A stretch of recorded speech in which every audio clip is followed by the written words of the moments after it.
What's up guys, today I'm going to show you how to use Google Lens in Chrome. Step 1. Launch Chrome. Open Google Chrome on your desktop and ensure that Google is set as your default search engine. Step 2. Use Google Lens to search. You have a few easy ways to activate Google Lens.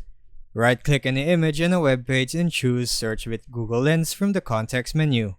If available, click the Google Lens icon in the address bar or toolbar, or highlight any area or text using your mouse. Click the three-dot menu in the top right and choose Search with Google Lens. Step 3. See instant results. The Lens results will appear in a side panel next to your current page. You'll see relevant details such as product information, translations, and object or image identification.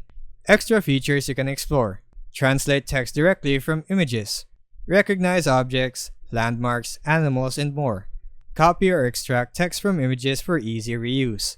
Find and buy products you see online more easily. Step 4. Close the Lens panel. To exit the Google Lens side panel, click anywhere outside the panel. Press the Escape key on your keyboard, or tap the Close button on the panel, which could be an X icon. Important note: the first time you use Google Lens, you'll be asked to consent to data processing.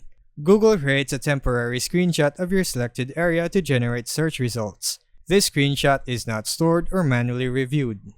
Privacy and policy compliance. This walkthrough follows all Google privacy policies and adheres to YouTube's terms of service. No copyrighted materials are copied or reused. This tutorial simply demonstrates a built-in feature already available in Chrome. Always be mindful of copyright and privacy when sharing search results or images from Lens. And that would be all for today's quick guide. I'll see you on the next video. Thanks for watching.